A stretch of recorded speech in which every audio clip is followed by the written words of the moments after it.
सिद्ध बात समझ लीजिए, ये हमारे मन की दौड़ है कि यदि हमें धन मिल जाए, पद मिल जाए, अमुक अमुक अमुक, तो मैं सुखी हो जाऊं। लेकिन जितना आप सोच रहे हैं उतना किसी के पास है, वो सुखी क्यों नहीं हो गया? पद भी है, सम्मान भी है, रुपया भी है, परिवार भी है, सब है, लेकिन यहां देखा है पूरे जीवन में जब मिले हैं कानपुर महानगर, वहां एक से एक फैक्ट्रियां, एक से एक धनी मानी, कहीं किसी के हृदय में संतोष नहीं देखा, विश्राम नहीं देखा, शांति नहीं देखी, निष्कामता नहीं देखी। तो है क्या? कूड़ा करकट ही तो जमा है। इसलिए सबसे प्रार्थना है, ये जो मन की बार बार मांगे हैं, जब तक भगवान का आश्रय भजन नहीं होगा, ये नहीं रुकने वाली, नहीं रुकने वाली। कल एक प्रश्न कर रहे थे, ओवर थिंकिंग कैसे हमारी रुके? रुपया से रुक जाएगी? एक की चाह करोगे, लाखों की चाह बढ़ेगी, लाखों की चाह करोगे, करोड़ों की चाह, करोड़ों की पूर्ति, तो अरबों की चाह। ऐसे प्रत्येक भोग की चाह करके देख लो, अंदर से देख लो किसको विश्राम प्राप्त है। ये मन एक भूत जैसा है। किसी ने एक भूत को सिद्ध किया, भूत ने कहा हम तुम्हारा काम प्रत्येक करेंगे, पर हर समय मुझे काम में लगाना होगा, अमुक काम करो। बहुत तीव्रता से, शीघ्रता से वो कार्य कर देता। और बताओ, वो तो परेशान हो गए। अगर काम नहीं बताओगे तो उठा के पटक देंगे तुम्हें। वो गुरुजी के पास गए और कहा, प्रभु हमने तो सुख के लिए भूत को सिद्ध किया था, ये तो दुख का कारण बन गया। ये कहता है हर समय काम बताओ, नहीं तो मार देंगे तुम्हें। उन्होंने कहा ऐसा करो, एक लकड़ी का खंबा गाड़ दो और उसे बोलो इसमें चढ़ते उतरते रहो, जब हमें काम होगा हम बोल देंगे तुम्हारे लिए यही काम है। समझ पाए? ये भूत मन है। इसे खाली रखोगे उठा के पटक देगा ओवर थिंकिंग में, कल्पनात्मक भोगों में, कल्पनात्मक भय में, चिंता में, ये पटक देगा। अगर इससे बचना है, इसकी पटकन से, जैसे गुरु ने बताया लकड़ी का खंबा गाड़ दो, ऐसे ही नाम का खंबा गाड़ दो। राधा, चल चढ़ उतर, राधा राधा राधा राधा, परम विश्राम मिल जाएगा, परम बलवान हो जाओगे, परम शांति मिल जाएगी। हमारी प्रार्थना मान लीजिए, ये बिल्कुल सत्य बात कह रहे हैं। जब तक आप नाम जप नहीं करेंगे तो आप अपने मन को विश्राम नहीं दे पाएंगे। और आप सब कुछ कर रहे हैं मन के सुख के लिए, मन की शांति के लिए, पर जिस मार्ग में चल रहे हैं, दुखालयम अशाश्वतम, कैसे आपको इस नाशवान भोगों में शांति मिल सकती है? नहीं। विश्वास कीजिए, बहुत प्रीति से कह रहा हूं, बहुत अनुभव की, संतों की बात कह रहा हूं। यदि भगवान का आश्रय लेकर नाम जप नहीं किया तो तुम्हारा किया कराया सब मिट्टी है। परिणाम में तुम्हारे हाथ केवल शुभ अशुभ कर्म लगेंगे, पाप पुण्य, जिनके कारण हम नाना प्रकार की योनियों में जन्म मरण जैसे भयानक दुखों को भोगते चले आ रहे हैं। इसलिए भगवत चरणारविंद में परम सुख है, विश्राम है, शांति है, और वहीं हमें जाना है। भटक लो जितना भटकना है, लौट के तो यहीं आना है। ये भ्रम ऐसा बैठ गया है बड़े बड़ों के हृदय में कि धन से सुख है। बहुत विचित्रता माया की, ये सबके दिमाग में बैठ गया है। कोई बिरला ऐसा है कि इसकी इस पकड़ से बाहर हो, नहीं तो सबके दिमाग में बैठा है। गृहस्थ हो, विरक्त हो, बूढ़ा हो, जवान हो, सबके दिमाग में माया ने बैठा दिया, धन के द्वारा ही सुखी होगे। देख लो, बिल्कुल विश्वास मानिए। ये वो माया की चाल है जो आपके समय को, आपके चिंतन को, आपके आश्रय को नष्ट करके आपकी दुर्गति करवाएगी। अभी आपको पता नहीं चल रहा। जैसे अंधा आदमी गहरे कुएं की तरफ गिरने जा रहा है, उसको दिखाई नहीं दे रहा, देखने वाला दौड़ करके उसे बचाना चाहता है, वो नहीं मानता, ऐसे दिखाई देता, गया गया गया। धन का इतना बड़ा प्रभाव, कोई बिरला ही ऐसा है जिसके दिमाग में ये न चल रहा हो कि मुझे धन चाहिए। बिल्कुल आप आनंद पूर्वक विचार कर लीजिए, वृंदावन की भूमि में बैठे हैं, अगर किसी के हृदय में आता है कि मुझे नहीं चाहिए, वो भगवद आश्रित होगा। दूसरी कोई ऐसी वृत्ति नहीं जिसके द्वारा धन से आकर्षित न कर लिया जाए। प्रवचन करना, प्रभु का श्रृंगार करना, धार्मिक कार्य करना, ये सब बाहरी बात होगी, ये बाहर की वृत्ति। बाहर से हम बोल सकते हैं हम बड़े त्यागी हैं, हम बैरागी हैं, बोल सकते हैं, बोलने में बहुत सरलता है, सहजता है, लेकिन स्थिति में सत्य को साक्षी करके, भगवान को साक्षी करके देखो, हृदय में हर चेष्टा का फल धन की मांग है। ये हम नहीं कह रहे, हमारे शास्त्र कह रहे। दूसरी माया की विशिष्ट आकर्षण शक्ति काम भोग, 3 में फांस दिया गया है पूरी सृष्टि के। कंचन, जिसे धन कहते हैं, वित्त ऐषणा, धन कंचन वित्त ऐषणा, और पुत्र ऐषणा काम भोग, स्त्री शरीर का आकर्षण या विपरीत शरीर का आकर्षण काम भाव से। अंदर से विचार करके देख लो, पूरी सृष्टि की बात, जो अंदर से निष्काम है वो केवल भगवान का आश्रय लिए होगा, वो भी केवल भगवान का आश्रय, वही बचेगा। अन्यथा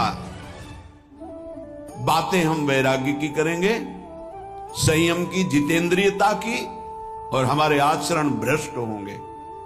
लिख लो, दिमाग में लिख लो, ये प्रबल माया का आकर्षण काम, चाहे पशु पक्षी, चाहे किशोर अवस्था, यौवन अवस्था, वृद्ध अवस्था, कैसी भी अवस्था हो, ये बख्शता नहीं है। सबके दिमाग में एक बात चलती, कैसे संयोग सुख प्राप्त करें, अंदर से देख लो। तीसरा है कीर्ति, हमारा नाम हो जाए, हमारा सम्मान बढ़े, सबसे बड़े हम हो जाए, ये आखिरी मंजिल है। जो काम विजयी है और जो वित्तैषणा का त्यागी है, उसके भी हृदय में ये माया आखिरी फंदा फेंक देती है। जिन्होंने संपूर्ण सृष्टि को रचा, सबका भरण पोषण कर रहे हैं, उन विश्वात्मा भगवान का तो नाम जपने के लिए राजी नहीं है कोई, बिरला ही कोई जप रहा है। तुम्हारा नाम होगा, तुम्हारा नाम जपेंगे, तुम्हारी जीवनी पढ़ेंगे। ये माया है, 4 दिनों के बाद ऐसी धूल पड़ती है, कोई नहीं जानता किसी को। ये जो माया का आकर्षण है, ये 3 में रख दिया गया, धन, काम भोग और मान सम्मान प्रतिष्ठा कीर्ति, लोक ऐषणा। ये लोक ऐषणा आखिरी में गिरा ही देती, वही बचता है। जे राखे रघुवीर ते उबरे त्यू कालम, जे राखे रघुवीर। भगवान जिसे बचा ले तो लोक ऐषणा से बच जाए, नहीं वित्त ऐषणा, पुत्र ऐषणा से बचा हुआ भी इस लोक ऐषणा में गिर जाता है। तीनों पर जो विजय प्राप्त कर लेता है, वो भगवत साक्षात्कार करता है, वो परम शांति को प्राप्त होता है। हृदय से महारानी जी का आश्रय मिलने का अवसर मिला है कि हर समय हम इस अभिमान में रहे कि हमारी श्यामा जी वही सब भरण पोषण करने वाली, वही हमें प्रेम प्रदान करने वाली, वही हमारा परम मंगल करने वाली। कहीं ये आश्रय में कुछ ना प्रवेश कर जाए, अन्य आश्रय कहीं ना हो जाए, ये उपासक देखता रहे। जो अन्य आश्रयी हैं उनको इस बात पर चिंतन करना चाहिए, विचार करना चाहिए, ये अन्य आश्रय आपकी दुर्गति के सिवा और कुछ नहीं कर सकता। अगर दुर्गति को रोक सकता है तो भगवत आश्रय रोक सकता है। यदि तुमसे इतने महान पाप हो चुके हैं कि जिनकी तुम खुद स्मृति करके घृणा करते हो। कभी कभी ऐसे पाप हो जाते हैं कि अपना हृदय ही अपने को दंड देने के लिए कहता है कि बहुत नीच आचरण तेरे द्वारा हो गए। अगर ऐसा भी है तो हमारे प्रभु की शरण में आ जाए तो बाहुओं में लेकर हृदय से लगाते हैं, ऐसा स्वभाव है। कोटि विप्र बदला गए जाहू, आए शरण तजौ नहीं ताहू।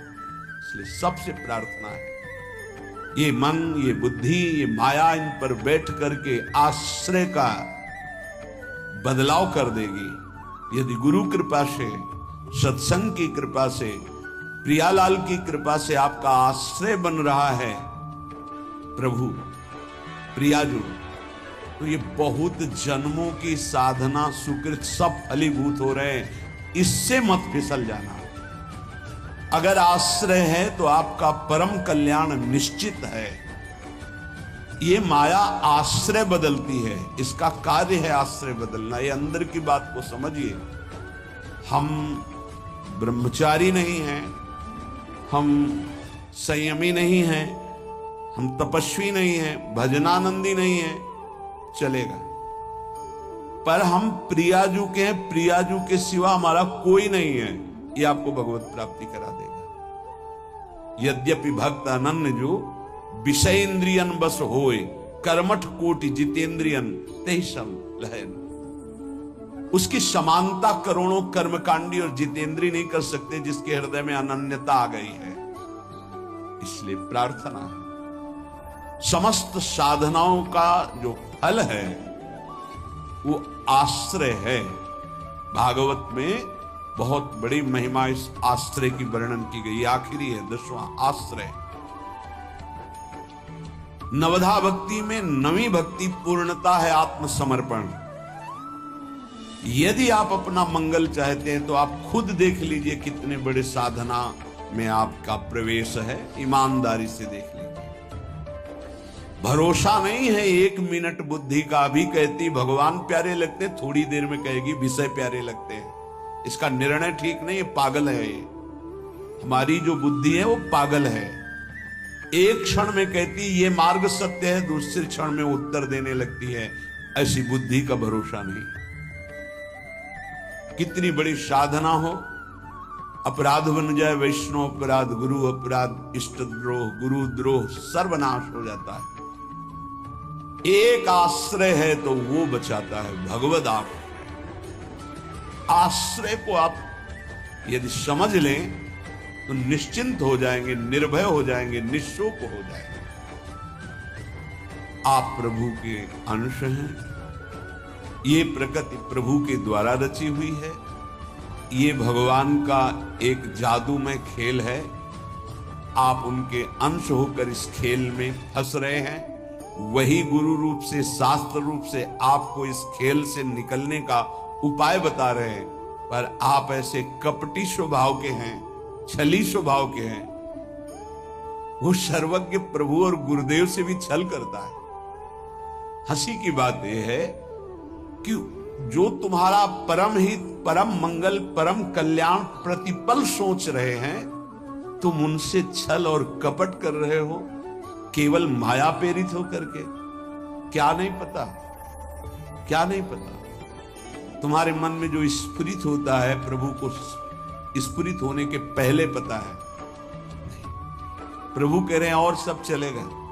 मोहि कपट छल छिद्र न भावा। और अगर अवगुण है तुम्हारे, धीरे धीरे सब ठीक हो जाए। जन अवगुण प्रभु मानन काऊ, दीन बंधुअति मृदुल स्वभाव। लेकिन यदि आपके अंदर छल कपट है तो प्रभु कह रहे मोहि न भावा।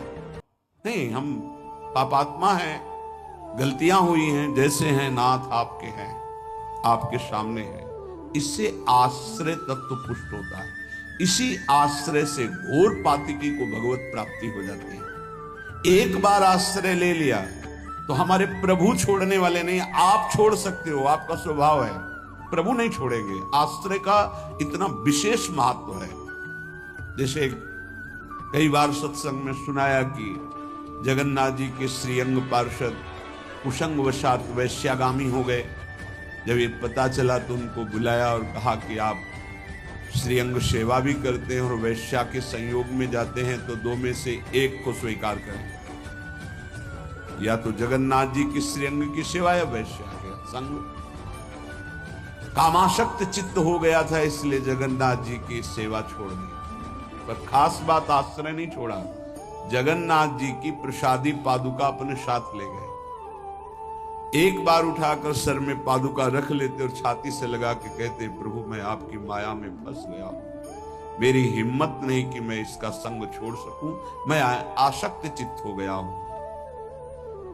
कई वर्षों के बाद जब उनका शरीर पूरा हुआ तो जगन्नाथ जी ने अपने पार्षद को आदेश किया, जैसे मेरे पार्षदों की अंतिम क्रिया होती है, अंत्येष्टि संस्कार होते हैं, वैसे उसका करो। तो उन्होंने कहा, प्रभु उसने तो आपको छोड़ दिया, वैश्या को स्वीकार किया, अब हम कैसे कर सकते हैं? उनका जगन्नाथ जी ने कहा, नहीं, उन्होंने छोड़ दिया लेकिन हमने नहीं छोड़ा, हमारा स्वभाव छोड़ने का नहीं है। आप इस बात पर ध्यान दीजिए, कितना भी अपराध बन जाए भगवान अपने भक्त को नहीं छोड़ते। नामे भक्ता प्रणश्यति, वही जब अंत्येष्टि क्रिया बाहरी भगवान आदेश कर रहे हैं तो उनकी अंतिम गति में क्या भगवान कोई गड़बड़ी होने देंगे क्या? परम पद की प्राप्ति होगी। एक बार भगवान स्वीकार कर ले, आप आश्रित हो जाए। एक बार कृष्णदास जी जो पुष्टि मार्गी हैं, आचार्य चरण से कुछ ऐसा, बाजार में देखा सुंदर जलेबी बन रही थी, इससे देखो ओ ये तो श्रीनाथ जी की भाव में भर गए। उधर जब आचार्य चरण ने पर्दा खोला तो श्रीनाथ जी जलेबी पा रहे, कहा जय जय, बाजार की वस्तु तो आपको भोग लगती नहीं और हमने अभी लगाया नहीं, ये कहां से आप पा रहे हैं? उन्होंने भाव में लगाया भोग और यहां साक्षात श्रीनाथ जी पा रहे। उनका कृष्णदास ने बाजार से भोग लगाया है, वह प्रभु कृष्णदास का तो त्याग कर दिया गया है, फिर आप बोले आप आचार्य हो, आप गुरु हो, आप त्याग कर सकते हो, पर मेरा स्वभाव नहीं। एक बार जिसे पकड़ लिया उसे मैं कभी छोड़ नहीं सकता, वो भले मुझे छोड़ दे, मैं उसे नहीं छोड़ सकता। भाई जी महाराज से स्वामी अखंडानंद जी ने कहा, आप अपने मन की कोई एक बात बता दें। यही बात बताई कि उमा राम स्वभाव जिन जाना, ताहि भजन तजी भाव न आना। जिसने भगवान का स्वभाव जान लिया उसे भजन को छोड़कर और कुछ अच्छा नहीं लगता। मान लीजिए, कृपा कर दीजिए, अपने ऊपर कर दीजिए, हमारे प्रभु का नाम तुम्हारी समस्त समस्याओं का समाधान है। बस कुछ दिन मन लगे ना लगे, काम बने ना बने, कोई लाभ दिखाई दे ना दिखाई दे, आप सतत नाम जपने का प्रयास कीजिए, परिणाम में नाच पड़ेंगे आप। पहले आपके पापों का नाश होने दीजिए। नाम का प्रभाव महा अमृत में, जिसने नाम को स्वीकार किया, चाहे वो जैसा रहा हो, उसका परिणाम बड़ा मंगलमय निकला है। देखो आप कैसे हैं, कौन हैं, हमारे भगवान ने ये सब नहीं देखा। आपने भगवान का नाम उच्चारण किया, बस इसी से भगवान मिल जाए। अहोबत सुपचतो गरियाम यज्ञभाग्य वर्धते नाम तुभ्यम। वो चाहे चांडाल क्यों ना हो, नीच आचरण करने वाला क्यों ना हो, यदि वो नाम जपना शुरू कर दिया तो गरियाम सर्वश्रेष्ठ हो जाता है। तुम्हें कोई रोग शोक, कोई भी अभाव रात दिन जो जला रहे हैं वो प्रभावित नहीं कर पाएंगे यदि नाम जप करोगे। बात समझ लीजिए। ये छोटे मोटे रोगों की क्या बात जो 4 दिन में ठीक हो जाते हैं, आजीवन जब तक श्वास शरीर पे है तब तक भयानक कष्ट के द्वारा जीना है। अगर नाम चल रहा है तो इसका कोई कुप्रभाव नहीं है। मन शांत है, प्रसन्न है, 100 में 1% भी इसकी कोई परवाह नहीं, कोई चिंता नहीं। जो शास्त्र में लिखा है वो जीवन के अनुभव में उतरना चाहिए। कोई भी रोग जिससे रात दिन लोग जलते हैं वो तुम्हें ताप नहीं दे सकता। कष्ट आएगा लेकिन वो आपको परास्त नहीं कर पाएगा। इधर से कष्ट का प्रहार तो इधर आनंद की वो बाढ़ लगी हुई है कि इधर लहरें कष्ट की हो रही है, वो आनंद में डूबा हुआ है। ये किससे होता है? नाम जप से। प्रार्थना मान लीजिए, ये प्रवचन नहीं, ये जीवन है। अगर आप मान लेंगे तो निहाल हो जाएंगे, आप मस्त हो जाएंगे, आप इस दुखालय से पार हो जाएंगे। शोक, जिन वस्तुओं का हम सेवन करते हैं, जो प्रिय वस्तु होती है, प्रिय जन होते हैं, इनके वियोग में बहुत शोक होता है। सच्ची मानिए, यदि नाम जप कर रहे हैं आप और आपका नाम संग्रह हो चुका है, पाप नष्ट हो चुके हैं, तो आपको कभी किसी के भी वियोग में, चाहे वस्तु हो, पद हो, संपत्ति हो, संबंधी हो, आपके हृदय में ताप नहीं लग सकता।